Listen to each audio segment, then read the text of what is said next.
ሰላም ወደዚህ ቻናል ቤተሰቦች እንዲሁም አዲስ ሆናችሁ ለዚህ ዩቲዩብ ቻናል እንኳን በደህና ወደዚህ የዩቲዩብ ቻናል በሰላም መጣችሁ። ዛሬ እንግዲህ እንዴት አድርገን ማግኒዥየም ሳልፌትን መስጠት እንችላለን ፕሪክላምሲያ እና ኤክላምሲያ ማናጅመንት ላይ ማግኒዥየም ሳልፌትን ነው የምንጠቀመው። ስለዚህ እንዴት አድርገን ነው ማግኒዥየም ሳልፌትን አድሚኒስተር ማድረግ የምንችለው የሚለውን ቪዲዮ እናያለን። እንግዲህ ለዚህ ቻናል አዲስ ከሆናችሁ ሰብስክራይብ በማድረግ ቤተሰብ ሆናችሁ እንደዚህ አዳዲስ ቪዲዮዎች ሲለቀቁ እንዲደርሳችሁ ያድርጉ።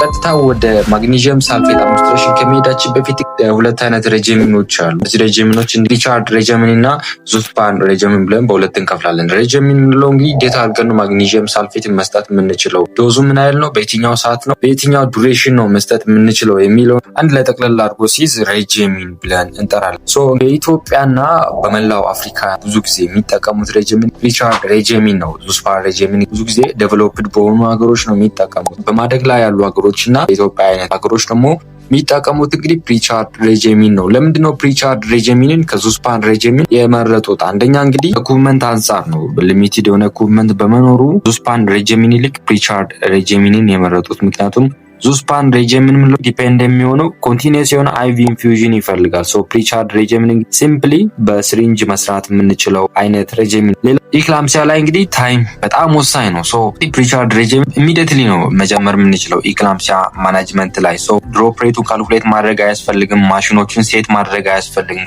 በፕሪቻርድ ሬጂሚን ኢሚዲየትሊ ኢክላምፒክ ለሆነች እናት መጀመር የምንችላቸው ዶዞች አሉ። ከዛም አንጻር ነው። ሌላኛው እንግዲህ ከስኪል አንጻር ነው። ሶ ሁሉም ሴቲንግ ላይ ሃይ የሆኑ እንግዲህ አይሲዩ ትሬኒድ የሆኑ ስታፎች የሉም። ሶ ፕሪቻርድ ሬጂሚን ላይ እንግዲህ በጣም ሲምፕል እና ስታንዳርድ የሆነ ነው። ቤዝድ ኦን ሚሊግራም ኦፍ ፔር ሃወር ካልኩሌት ስናደርግ አንቆይም፣ ምክንያቱም ፊክስድ የሆነ ዶዝ ነው ያለው። ሶ ለአይኤም የሚሰጥ ፊክስድ የሆነ ዶዝ አለ፣ ለአይቪ የሚሰጥ ደግሞ ፊክስድ የሆነ ዶዝ አለ።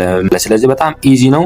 ሌላኛው እንግዲህ ፕሪቻርድ ሬጂሚንን የሚጠቀሙት አንደኛ ከፓወር ጋር በተገናኘ ነው። እንግዲህ በሀገራችንም ሆነ በሌሎች አፍሪካ ሀገሮች እንግዲህ ከኤሌክትሪክ ጋር በተገናኘ እንግዲህ በጣም አስቸጋሪ ነው። ሶ አብዛኛው ፋሲሊቲ እንግዲህ ፓወር ኢንተራፕሽን ይኖራል። ሶ ፕሪቻርድ ሬጂሚን ኤሌክትሪካል ዲፔንደንት አይደለም። ሶ ከዛም የተነሳ ነው። ሌላኛው እንግዲህ ከሞኒተሪንግ ጋር በተገናኘ ዙስፓን ሬጂሚን ምንለው እንግዲህ በጣም ታይት የሆነ ሞኒተሪንግ ያስፈልጓል። ነገር ግን ፕሪቻርድ ሬጂሚን ቤዝድ ኦን ክሊኒካል ቼክ ነው እንግዲህ ፕሪቻርድ ሬጂሚን ሞኒተር ማድረግ የምንችለው። ከቶክሲሲቲ ጋር በተገናኘ በኋላ ጊዜ የምናያቸው አይኖች አሉ። ሶ እነዚህ ክሊኒካሊ ቼክ የሚደረጉ ናቸው። ዙስፓን ሬጂሚን ላይ እንግዲህ በጣም ክሎዝ የሆነ ሞኒተሪንግ ያስፈልጋል ማለት ነው። እና አፍሪካ ጋይድ ላይኖች እንግዲህ ዋይድሊ ሪኮመንድ የሚደረገው ሎው ሪሶርስ ሴቲንግ ባለባቸው ሀገሮች እንግዲህ ፕሪቻርድ ሬጂሚን ነው። ሶ ይህም እንግዲህ የእናቶችን ሞት በመቀነስ እንግዲህ ዳታዎች አሉ፣ የተሰሩ ሌሎች ሪሰርቾች አሉ ማለት ነው ከፕሪቻርድ ሬጂሚን ጋር በተገናኘ። ስለዚህ ፕሩቭ ተደርጓል ኢፌክቲቭ እንደሆነ የእናቶችን ሞት በመቀነስ የፕሪቻርድ ሬጂሚን የሚለው ማለት ነው። ስለዚህ ይህም ቪዲዮ የተዘጋጀው በዚሁ በፕሪቻርድ ሬጂሚን ማለት ነው። እንደዚህ ካል ወደ ማናጅመንታችን ከመሄዳችን በፊት የፕሪክላምሲያ እና የኤክላምሲያ ልዩነታቸው ምንድን ነው የሚለው ነገር እስኪ እንመልከት። እንግዲህ ፕሪክላምሲያ የምንለው የደም ግፊት ከፍ ማለት፣ ይህም እንግዲህ ከ20 ሳምንት በኋላ የሚከሰት ይህ ብቻ ሳይሆን በሽንት ውስጥ እንግዲህ የፕሮቲን መጠን መኖር ወይንም የኦርጋን ዳሜጅ ካለ ፕሪክላምሲያ ብለን እንግዲህ ዲፋይን እናደርጋለን። ኢክላምሲያ እንግዲህ ከፕሪክላምሲያ የሚለየው ፕሪክላምሲያ አለ። በተጨማሪም እንግዲህ ኢክላምሲያ ላይ ምን እንመለከታለን? ሲጀራይዝ እናትየዋ ታደርጋለች ማለት ነው። ሶ ፕሪክላምሲያን እንዴት አድርገን ነው ዲያግኖስ የምናደርገው ወይንም ዲያግኖስቲክ ክራይቴሪያችን ምንድን ነው? አንደኛው እንግዲህ ብለድ ፕሬሸሯ ወይንም የደም ግፊት መጠኗ 140 በ90 እና ከዛ በላይ መሆን አለበት። ይሄ እንግዲህ አንድ ጊዜ ብቻ ለክተን ሳይሆን 2 እና 3 ጊዜ በላይ መለካት ያስፈልጋል። በተጨማሪም በሽንት ውስጥ እንግዲህ ፕሮቲን መጠን 1 እና ከዛ በላይ መሆን አለበት ማለት ነው፣ ዩዚንግ ዲፕስቲክ በመጠቀም ማለት ነው። ወይንም ኦርጋን ዲስፈንክሽን መኖር አለበት ማለት ነው ፕሪክላምሲያ ብለን ዲያግኖስ ለማድረግ። ኢክላምሲያ ላይ እንግዲህ ጀነራላይዝድ የሆነ ቶኒክ ክሎኒክ ሲጀር ይኖራቸዋል። ሶ ፕሪክላምሲያ የነበረች እናት ቶኒክ ክሎኒክ ሲጀር ዴቨሎፕ ካደረገች ምን ብለን ዲያግኖስ እናደርጋለን? ኢክላምሲያ ብለን ዲያግኖስ እናደርጋለን። እንግዲህ ፕሪክላምሲያ መች ነው የሚጀምረው? ከ20 ሳምንት በኋላ ነው የሚጀምረው። ኢክላምሲያ ደግሞ የሚጀምረው እንግዲህ ለበር ከመጀመሩ በፊት ወይንም ለበር ላይ ያለችና ወይንም ከወለደች ኋላ እንግዲህ ኦኪር ሊያደርግ ይችላል ኢክላምሲያ። በሲኤንኤስ ኢንቮልቭመንት ጋር በተገናኘ ደግሞ በምናይበት ጊዜ ፕሪክላምሲያ ላይ ሄዴክ ይኖራቸዋል፣ ቪዥዋል ዲስተርባንስ ይኖራቸዋል። ኢክላምሲያ ላይ ደግሞ ሲጀራይዝ እና እንግዲህ አንኮንሺየስ ይሆናሉ ማለት ነው። ቤዝድ ኦን ሲቨሪቲ ኢክላምሲያን ማይልድ ብለን ሲቨር ብለን ክላሲፋይ ማድረግ እንችላለን። ኢክላምሲያ ግን እንግዲህ ሁሌም ሲቨር የሆነ ኢመርጀንሲ ነው ማለት ነው። ብለድ ፕሬሸር መጀር በምታደርጉበት ጊዜ ፕሪክላምሲያ በጣም ከፍ ያለ ነው። ኢክላምሲያ ላይ ሁሌም ኤሌቬትድ ነው፣ ሲቨርሊ ኤሌቬትድ ነው። ከ160 በ110 በላይ ነው የሚሆነው ኢክላምሲያ ላይ። ቤዝድ ኦን ፕሮቲን ዩሪያ ደግሞ ኢክላምሲያ ላይ ፕሪክላምሲያ ላይ ልንመለከት እንችላለን ማለት ነው። ሌሎች ፊቸሮች አሉት እንግዲህ ፕሪክላምሲያ ላይ ኢደማ ይኖራቸዋል። በተጨማሪም እንግዲህ ኢክላምሲያ ላይ ኢፒጋስትሪክ ፔን ይኖራቸዋል። የሆዳቸው የላኛው ክፍል ላይ ወይንም ራይት አፐር ኳድራንት ላይ ከፍተኛ የሆነ ፔን ይኖራቸዋል። የሊቨር ኢንዛይሞች በከፍተኛ ሁኔታ ይጨምራሉ፣ ፕሌትሌትም ይቀንሳል ማለት ነው። ምን ላይ ኢክላምሲያ ላይ ተመሳሳይ ፊቸር ነው ያለው። ነገር ግን ኢክላምሲያ ላይ ምን ይጨመራል? ኮንቨልዥን ይጨመራል ማለት ነው። ቤዝድ ኦን ሪስክ እንግዲህ ፕሪክላምሲያ ላይ የምንፈራው ወደ ኢክላምሲያ እንዳይመጣ ነው። ኢክላምሲያ ላይ ደግሞ እንግዲህ የእናቶችን ሞትና የልጁን ሞት ነው ሜይን ሪስክ ብለን የምናወጣው ማለት ነው። ሲቨር ከሆነ ፕሪክላምሲያው ማግኒዥየም ሳልፌት ይጀምራል። በተጨማሪም የደም ግፊታቸው ከፍ ካለ ስፔሻሊ ዳያስቶሊኩ ከ110 በላይ ከሆነ እንግዲህ ፕሪክላምሲያ ላይ አንታይፐርቴንሲቭ ድራግ ይጀምራሉ። ይሄ እንግዲህ ፕራይመሪ ማናጅመንት ነው ፎር ፕሪክላምሲያ ላይ። ኢክላምሲያ ላይ እንግዲህ ማግኒዥየም ሳልፌቱ ፈርስት ላይን ድራግ ነው፣ ምክንያቱም ላይፍ ሴቪንግ የሆነ ድራግ ነው ማግኒዥየም ሳልፌት ፎር ኢክላምሲያ። ፕሪክላምሲያ ምንድነው ዴሊቨሪ ፕላናቸው? ፕሪክላምሲያ ላይ ካለ እናት ትወልዳለች አትወልድም?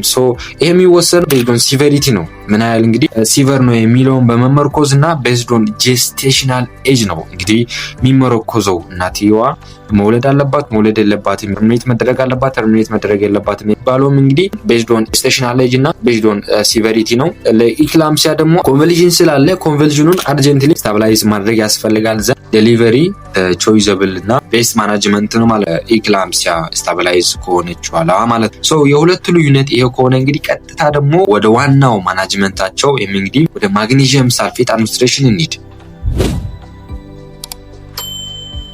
እንግዲህ ማግኒዥየም ሳልፌት ሎዲንግ ዶዛችን አለ። እንግዲህ ሎዲንግ ዶዝ የምንለው የመጀመሪያ እናትየዋ እንግዲህ ማግኒዥየም ሳልፌት የመጀመሪያው ዶዝ ልትወስድ ከሆነ ሎዲንግ ዶዝ እንላለን። ዘን ሜንቴናንስ ደግሞ በየሰዓቱ ልትወስድ እንደሆነ ሜንቴናንስ ወይም ቀጣይነት ያለው ዶዝ እንላለን። ሎዲንግ ዶዝ ላይ እንግዲህ አጠቃላይ የሚሰጠው የማግኒዥየም ሳልፌት 14 ግራም ነው። ማግኒዥየም ሳልፌት እንግዲህ 20% በእጃችን የለም።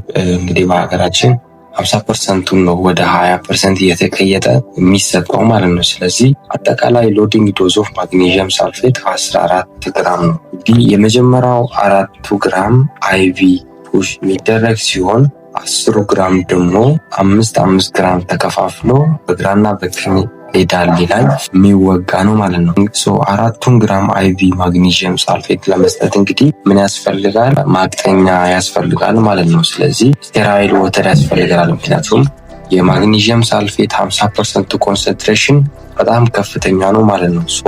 ይህን ለማቅጠን ምን አይነት ፎርሙላ ያስፈልገናል? ፎርሙላ እንግዲህ መያዝ ያስፈልጋል። እንግዲህ በእጃችን ያለው ኮንሰንትሬሽን 50% ነው። እንግዲህ ደግሞ እኛ የምንፈልገው አይነት ኮንሰንትሬሽን 20% ነው። ምን ያህል አማውንት ኦፍ በእያንዳንዱ ኤምኤል 50% ማግኒዥየም ሳልፌት ውስጥ ምን ያህል አማውንት ኦፍ ስቴራይል ወተር ያስፈልጋል የሚለውን ለማግኘት እንግዲህ አቬለብል ኮንሰንትሬሽናችን 50% ማግኒዥየም ሳልፌት ሲካፈል ለ20% ማግኒዥየም ሳልፌት ሲቀነስ 1 እናደርጋለን ማለት ነው። ስለዚህ 50 ሲካፈል ለ20% 2.5 ይመጣል። 2.5 ሲቀነስ 1 ደግሞ ወደ 1.5 ኤምኤል ይመጣል ማለት ነው። ስለዚህ ይሄ 1.5 ኤምኤል እያንዳንዱ 50% ኦፍ ማግኒዥየም ሳልፌት ውስጥ 1.5 ኤምኤል ስቴራይል ወተር ያስፈልጋል አይቪ ፑሽ ለማድረግ ማለት ነው። እንግዲህ ቅድም እንዳልኩኝ 4 ግራም ኦፍ ማግኒዥየም ሳልፌት 50% ያስፈልጋል አይቪ ፑሽ ለማድረግ ማለት ነው። በውስጡ እንግዲህ ማግኒዥየም ሳልፌት እዚህ ምስሉ ላይ እንደምትመለከቱት 50% ነው የሚለን። ይሄ ማለት እንግዲህ 5 ግራም ነው ማለት ነው። በውስጡ 50% 5 ግራም በውስጡ የሚይዘው ይሄ 5 ግራም እንግዲህ ማግኒዥየም ሳልፌት ስንት ኤምኤል ነው ማለት ነው? 10 ኤምኤል ነው አጠቃላይ የሚይዘው።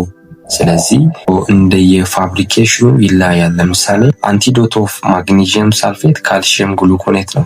የካልሲየም ግሉኮኔትን ግራሙን ከኤምኤሉ ጋር ኮምፔር በምታደርጉበት ጊዜ የተለየ ነው። ቤዝድ ኦን ፕሪፓሬሽን ዲፍረንስ የሆነ ሪዛልት ይኖራቸዋል ማለት ነው። 1 ግራም ኦፍ ማግኒዥየም ሳልፌት በውስጡ 2 ኤምኤል ነው የሚይዘው። ስለዚህ 5 ግራም ነው። አጠቃላይ 10 ኤምኤል ነው ማለት ነው። ሶ አይቪ ፑሽ ለማድረግ 4 ግራም ያስፈልጋል ብለናል። ስለዚህ 1 ግራም ኦፍ ማግኒዥየም ሳልፌት 2 ኤምኤል ከሆነ 4 ግራም ኦፍ ማግኒዥየም ሳልፌት ስንት ይሆናል?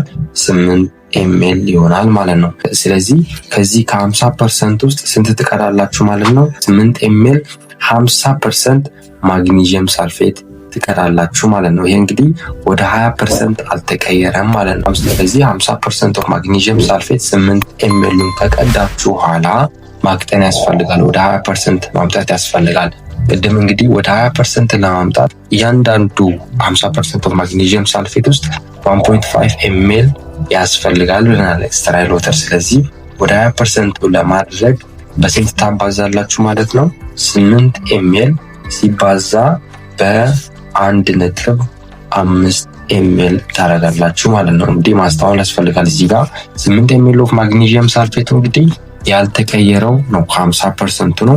1.5 ኤምኤል ደግሞ ቅድም ያመጣ ነው 50% ኦፍ ማግኒዥየም ሳልፌት ውስጥ ምን ያህል አማውንት ኦፍ ስቴራይል ወተር ያስፈልጋል ያልነው ቁጥር ነው 1.5። ስለዚህ 8 ሲባዛ በ1.5 ስንት ይመጣል ማለት ነው? 12 ኤምኤል ስቴራይል ወተር ያስፈልጋል ማለት ነው። ስለዚህ ለ8 ኤምኤል ኦፍ 50% ኦፍ ማግኒዥየም ሳልፌት ስንት ኤምኤል ኦፍ ስቴራይል ወተር ያስፈልጋል? ወደ 20% ለመቀየር 12 ኤምኤል ያስፈልጋል ማለት ነው። ስለዚህ 12 ኤምኤል ስቴራይል ወተር ትቀዱና ከ4 ግራሙ ጋር ወይንም ከ8 ኤምኤል ጋር በ20 ኤምኤል ሲሪንጅ ውስጥ ወይንም በ2 10 ኤምኤል ታረጋላችሁ ማለት ነው። ሶ 10 ኤምኤል ለማድረግ በጣም ቀላል ነው። 8 ኤምኤል ነበር የወሰድነው። ስለዚህ 4 ኤምኤል ተወስዳላችሁ ማግኒዥየም ሳልፌቱን። ከዛ ነው 6 ኤምኤል ደግሞ ከስቴራይል ወተር ታረጋላችሁ። ይሄ 10 ይሆናል። ቀጣይ ደግሞ የቀረውንም እንደዛ ታረጋላችሁ። ዘን በ2 10 ኤምኤል ሲሪንጅ 4 ግራም ኦፍ ማግኒዥየም ሳልፌቱን 50%ን ወደ 20% ቀይራችሁ አይቪ ስሎውሊ ከ5 እስከ 20 ደቂቃ ውስጥ ቀስ ያላችሁ ፑሽ ታደርጋላችሁ ማለት ነው። ሶ ይሄ እንግዲህ አይቪ የሚሰጠው ነው። ሶ አይቪ ለመስጠት ምን ያስፈልጋል? አሁን በነገርኳችሁ ሜካኒዝም ዳይሉት ማድረግ ያስፈልጋል፣ መቀየጥ ማቅጠን ያስፈልጋል ማለት ነው። ወደ 20% እንግዲህ ሎዲንግ ዶዛችንን አልጨረስንም። አሁንም 4 ግራም ኦፍ ማግኒዥየም ሳልፌቱን ሰጥተናል። ሶ አጠቃላይ ስንት ነው ብያለሁ? 14 ግራም ኦፍ ማግኒዥየም ሳልፌት ነው ብለናል። ሶ 4 ግራም ሰጥተናል። ስንት ይቀራል? 10 ግራም ኦፍ ማግኒዥየም ሳልፌት ይቀራል። እንግዲህ ይሄን 10 ግራም ኦፍ ማግኒዥየም ሳልፌት እንደ አይቪው ምን አናረግም፣ አናቀጥነውም። ቀጥታ ዳሌ ላይ ነው የምንሰጠው። በግራና በቀኝ ዳሌ ላይ 10 ግራም ኦፍ ማግኒዥየም ሳልፌቱን እንሰጣለን። ስለዚህ 10 ግራሙን ሙሉ ለሙሉ በአንድ ዳሌ ላይ አይደለም የምንሰጠው። 5 ግራም የቀኝ ዳሌ፣ 5 ግራሙን ደግሞ ሌፍት ዳሌ ላይ እንሰጣለን። ሶ ማስተዋል ያስፈልጋል። እዚህ ጋር ማግኒዥየም ሳልፌትን ቀጥታ 5 ግራም ቀርተን ዳሌ ላይ አንወጋም። ምክንያቱም በጣም ኢሪታንት ነው። በጣም ከፍተኛ የሆነ ፔን ይኖራቸዋል። ስለዚህ ይህን ፔን ለመቀነስ ምን ታደርጋላችሁ?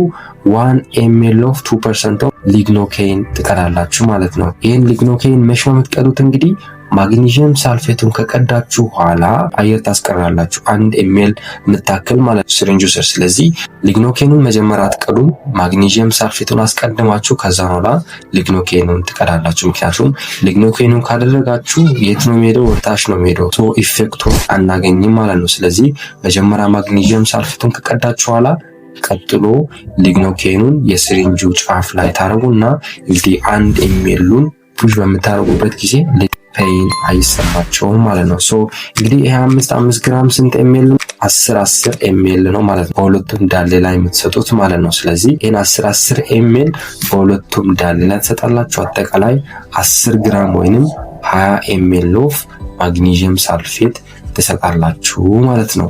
ይሄ እንግዲህ ሎዲንግ ዶዛችን ነው። ሎዲንግ ዶዝ ጨርሰናል ማለት ነው። ሶ ሜንቴናንስ ዶዝ ደግሞ እንዴት ነው የምንሰጠው? እንግዲህ ሜንቴናንስ ዶዝ ከሎዲንግ ዶዝ የሚለየው አንደኛ እንግዲህ በየ4 ሰዓቱ ነው የሚሰጠው። ሶ በየ4 ሰዓቱ በምትሰጡበት ጊዜ ቼክ የምታደርጉት በጣም ወሳኝ ቶክሲሲቲ ሳይኖች አሉ። እኛ ሪስፓይራቶሪ መጠና አንዳንድ መጽሐፎች ላይ 12 ይላል፣ አንዳንድ መጽሐፎች ላይ 16 ይላል ሪስፓይራቶሪ መጠን።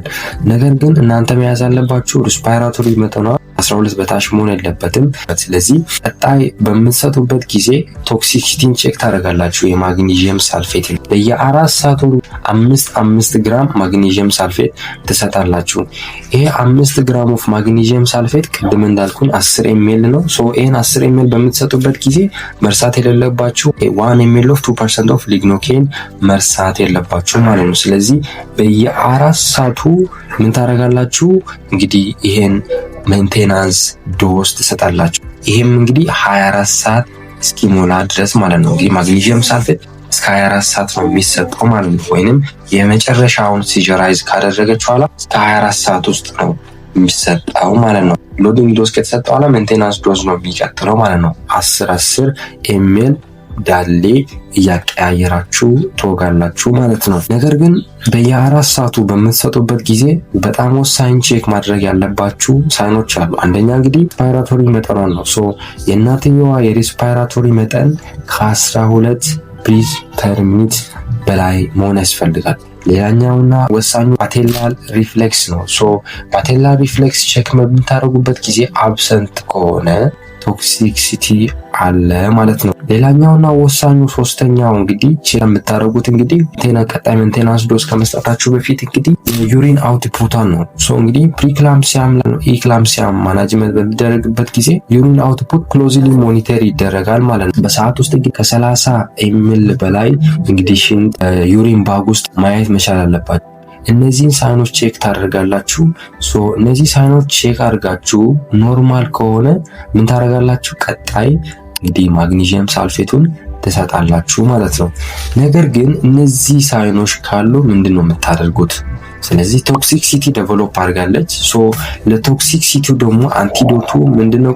ቅድም መሃል ላይ እንደጠቀስኩኝ ካልሲየም ግሉኮኔት ይሰጣል ማለት ነው። ስለዚህ ካልሲየም ግሉኮኔት 10 ኤምኤል ይሰጣል ማለት ነው። ይሄ ካልሲየም ግሉኮኔት እንግዲህ 1 ግራም ነው። ይሄ 1 ግራም እንግዲህ 10 ኤምኤል ኦፍ 10% ነው። ሶ 10 ኤምኤል ኦፍ 10% ኦፍ ካልሲየም ግሉኮኔት እንግዲህ አይቪ ቀስ እያላችሁ በ10 ደቂቃ ውስጥ ነው መሰጠት ያለበት። እንግዲህ አይቪ ቀጥታ ካልሲየም ግሉኮኔቱን ቶሎ ብላችሁ ፑሽ በምታደርጉበት ጊዜ ለካርዲያክ አሬስት ታጋልጣላችሁ ማለት ነው። ስለዚህ ቀስ ያላችሁ ኦቨር 10 ሚኒት ካልሲየም ግሉኮኔቱን ትሰጣላችሁ ማለት ነው።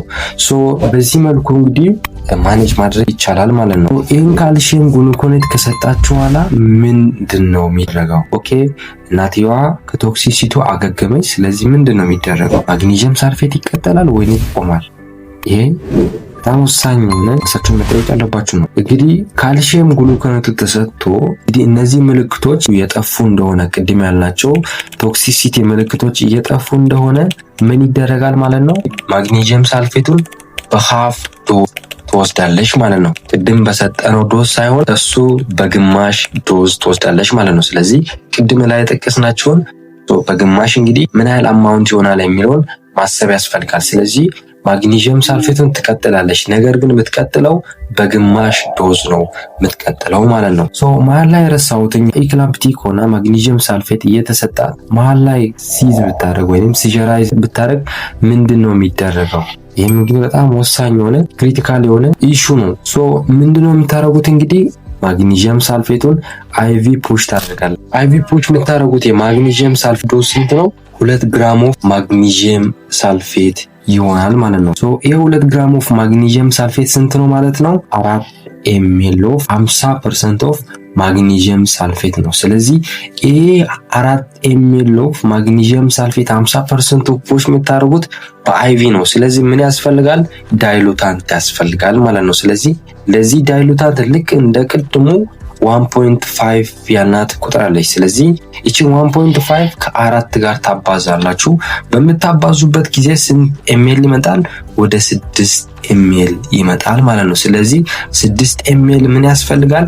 ስተራይል ወተር ያስፈልጋል ማለት ነው። ስለዚህ ይሄን 6 ኤምኤል ኦፍ ስተራይል ወተር ከ4 ኤምኤል ኦፍ 50% ማግኒዥየም ሳልፌት ጋር ትቀላቀላላችሁ። አንድ ላይ ስንት ይሆናል?